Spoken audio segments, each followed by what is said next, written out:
అండి ఈరోజు మన రెసిపీ వచ్చేసి దోసకాయ బండి పచ్చడి. ఇది ఎంతమందికి తెలుసున్న కామెంట్ బాక్స్లో తెలియచేయండి. దీని రెసిపీ కావాలంటే నా వాట్సాప్ ఛానల్కి కామెంట్ పెట్టండి.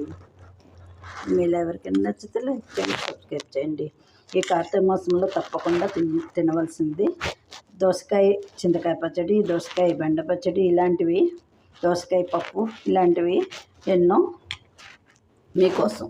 అలాగే ఇది అల్లం ఊరగాయ అండి. అల్లంతో పచ్చడి చేస్తారు, అందరికీ తెలుసు. అల్లం ఊరగాయ ఈ ఒక్క పచ్చడి ఉంటే 1 మంత్ వరకు, మనకి 6 మంత్స్ వరకు ఉంటుంది. ఇది దోశలోకి, అన్నంలోకి, అన్నిటికి, గార్లకి, అన్నిటికి బాగుంటుంది. దీని రెసిపీ కావాలంటే నా వాట్సాప్ ఛానల్ కామెంట్ పెట్టండి. ఇది కూడా స్టోరేజ్ చేసుకోవచ్చు.